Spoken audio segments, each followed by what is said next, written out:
भाजपा मध्यस्थ कार्यालय में युवा क्षेत्रीय अध्यक्ष प्रशांत कोराट की अध्यक्षता में बैठक हुई। युवा मोर्चा कार्यकर्ताओं के साथ युवा संयोजक सम्मेलन की बैठक में प्रशांत कोराटे युवा कार्यकर्ताओं को मार्गदर्शन दिया गया।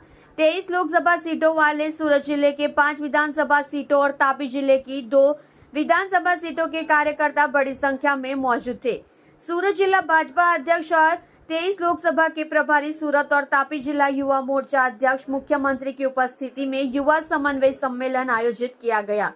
सम्मेलन के दौरान प्रदेश युवा अध्यक्ष प्रशांत कोराट ने कांग्रेस पर हमला बोला। सम्मेलन में युवा कार्यकर्ताओं को प्रति बूथ 370 वोट की बढ़ती दिलाने पर भी चर्चा की गई। युवा कार्यकर्ताओं के लिए सरकार की सभी योजनाओं का लाभ लोगों ने उठाया है।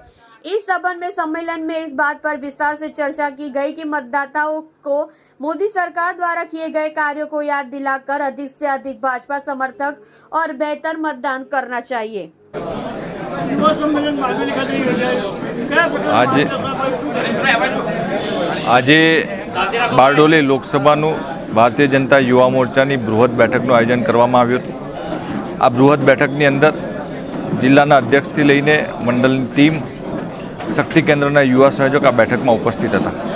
આવનારા સમયમાં યુવા મોરચાના કાર્યકર્તાઓ બૂથની અંદર કામ કરીને મહત્તમ લાભ જેમને સરકારનો લીધો છે, સરકારના લાભાર્થીઓ છે, અનેકો યોજનાના જે લાભાર્થીઓ છે એનો સંપર્ક કરીને યુવા મોરચાના કાર્યકર્તાઓ નવા યુવાનોને મળીને બૂથની અંદર દરેક પેજ ઉપર 35 વર્ષથી નીચેના જે યુવાનો છે એમને મળીને મતદાનના દિવસે વધારેમાં વધારે મતદાન ભારતીય જનતા પાર્ટી તરફી કરે એ માટે આજે માય બૂથ 30ની વાત થઈ છે।